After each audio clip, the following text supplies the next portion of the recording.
Well, welcome, Kate. Welcome to the Blue Earth podcast, where we are going to take a deep dive into the people that are part of our movement. And specifically, we're going to be talking about the competitive edge. But to get to that point, welcome and introduce yourself. Sure. So thanks for having me. Kate Williams. I'm the CEO of 1% for the Planet, and we are in a great partnership with Blue Earth team. So really excited to be here. Awesome. And to bring it back to you as a person, you know, in terms of you've worked at 1% for the Planet, and we'll come on to that for the last 10 years. But where did it all start? Where did your working life begin? Yeah, I mean, this may sound like melodramatic, but it literally started on a mountaintop. Because for me, my career kind of unfolded from a time when I was 18 and spent a month in the big mountains in Western United States in Wyoming, and had some like highs and lows. It was a very challenging trip, but basically on that trip, I fell in love with wild places, but also got really interested in doing things like that with a group of people because I was with a group, and decided like that this is what I want to do with my life. And I didn't know what this meant, but it was some combination of those wild places and how do you organize a bunch of people to do those hard things together.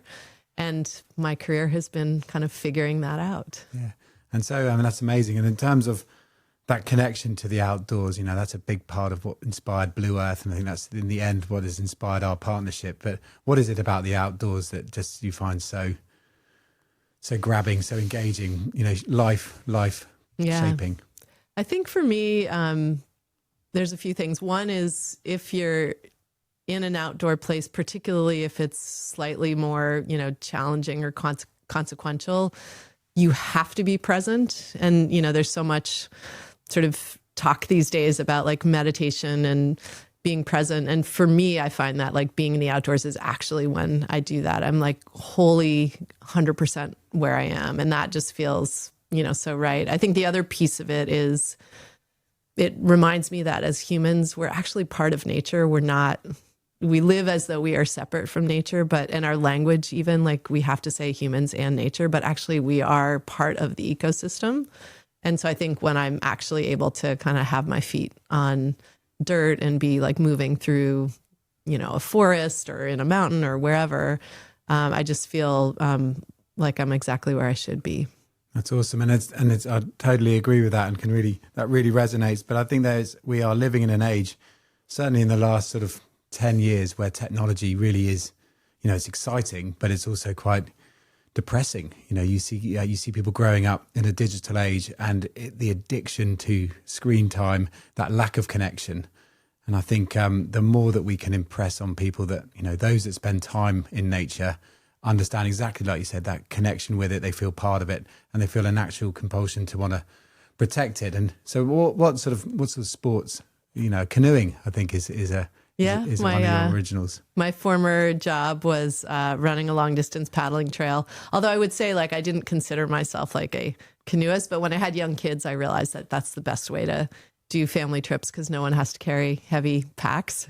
But I actually, before that, personally was much more of a like I wanted to have my feet on a trail and be in mountains. So, you know, I would say my sports have been, you know, backpacking, sort of mountaineering. I did a lot of canoeing when our kids were little. And then I played team sports all through. And in the spirit of competitive edge, and you just mentioned team sports, which is such a good segue to it. How would you say that connection to the outdoors that you've always had and been lucky enough to have has given you a competitive edge? You talked about being present, but in terms of your outside of when you're, you know, outside of when you are doing those sports and you are in those sports teams, you know, how would you find that being in the outdoors gives you that competitive advantage to perhaps those that don't have that connection?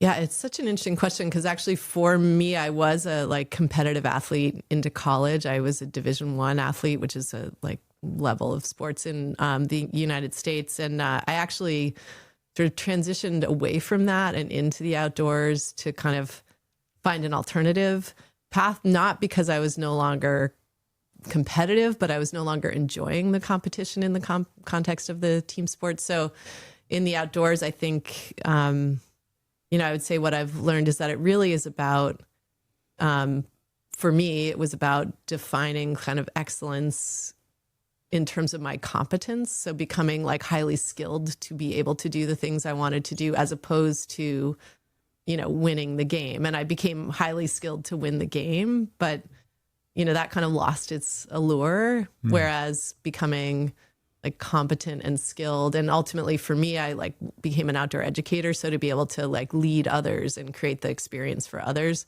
So I don't think I would necessarily describe that as I was like competitively like leading others, but I do think that was it was that excellence through like high degree of competence. Yeah. And I think the reason we've come up with the theme of competitive edge is that, in terms of getting anywhere in life, like life's hard and it is competitive. There's a lot of people doing a lot of things, and you've done a lot of things in your working life. And in terms of, at Blue Earth, we're talking about the connection between politics, business and NGOs. I want to get on to 1% for the planet. I think it's an incredible organization. It's an absolute movement that is so aligned with what Blue Earth is all about. And we're obviously a 1% member. But I'd love to talk about 1% in terms of how did you end up running? Mm-hmm. You're now beyond a decade. You've been there for over 10 years. Tell us a little bit more about your role there and what you've achieved and what's next. Yeah. And I think like if I were to frame it in that like competition framework, I would say again that it was less about seeking to be better than or to, compete against, and more to be like better for. So like how I came to be here is that I never actually said, I want to be a CEO. I, really that sort of mountaintop experience of like, I love wild places. I'm curious about how people are organized to do things together. And I just like pursued that and had, the winding path that I think most careers have. When I look back, I can kind of describe I was an outdoor educator, and then I moved into the nonprofit space to be more like working on behalf of wild places. And it can look really neat and tidy and point me directly to where I am now. But, in the process, there were like lots of messy, uncertain junctures of figuring it out. But it was always oriented towards, that desire to do kind of on behalf of, not in competition with. Yeah. And so, at 1% for the planet, we exist to create a mechanism or a model that enables businesses to differentiate themselves in terms of how they give back. So every member is giving 1% of their revenues. Every member is unified under our 1% for the planet brand, but every member is differentiated by how they choose to implement that giving. So like Blue Earth has a really unique form of partnership with us. Beachfield Brands, who's here as one of the sponsors, they have a really unique set of environmental partners that's how they tell their story. That's how they differentiate. Nice. And you guys are on a huge, to bring it back to sort of movement building, your membership is just growing and growing and growing. Sort of last count, you're over 4,000 members, closing in on 5,000 members. What's the ambition with 1% as in terms of a membership base? And we can talk about other elements from there. We talk a little bit less about having like a target member number, but growth is the goal, because our whole model is focused on driving more impact and leveraging the business sector and the mechanism of business to drive more impact. So our North Star is to have every business everywhere paying rent for our planet. And so, that concept of really just having it become sort of the norm of doing business. So, that will inevitably mean more businesses. And the biggest number that we really focus on is the impact that we're driving. So we, calculate all of that in the terms of US dollars. So we're now at about $820 million US dollars in lifetime giving since we were founded in 2002. And our, sort of near-term focus is to get to that $1 billion figure, which is in sight, and we're very excited about that. And then to get to the next billion faster. Okay, and what would you say I was going to say what drives you forward, and let's end with that. But what would you say holds you back? Where do you need to find that inner strength to push through? So what are some of the challenges that 1% for the planet have to try and get to that North Star? I think I'm a I feel like I'm a big, like, every challenge is also an opportunity. So I would say the challenges are that we live in a world that keeps changing. And so, figuring out how our model continues to add value as it is, but also figuring out how our model can and should evolve to, sort of help meet the market and drive impact in, changing context. Yeah. And so I think, that's a challenge, because then we are constantly figuring out, like, how do we navigate that change? It's an opportunity because we get to, continue to learn and adapt, which I think is energizing and also enables us to keep driving that impact. Okay. And what would you say is driving you forward? Because you're now in 110 countries, you're a global movement. There's widespread understanding of who you are. I think, to give you guys as a 1% organization huge credit, it's simple and easy to understand. I think the climate world can get very carried away with the science. They can get as they should. There's a lot of science involved, but the message needs to be clear. And in terms of 1% for the planet, it does what it says on the tin. And what would you say? So I would answer your question for you, which I'm sorry to do that, but I would say what drives you forward is the simplicity of what you're doing and how businesses can get involved and the impact you're having to environmental projects. But what do you say, working as the CEO of 1% for the planet, what is driving you forward?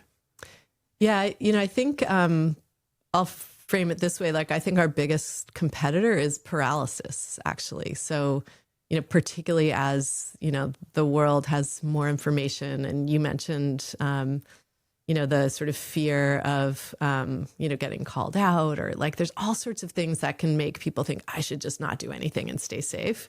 And I think what drives us forward is helping people to see that there's this simple model that enables you to do something and to take action. And so I think really what drives me forward is the practice and the act of engaging people in simple, meaningful action, because what we see when we do that is once you get moving, it's much easier to keep moving. And if you can get people off of that, like, place where, they're kind of stuck by, like, oh, I don't want to do the wrong thing, or, oh, I have to do the perfect thing. And it's like, no, none of us are ever going to do the perfect thing.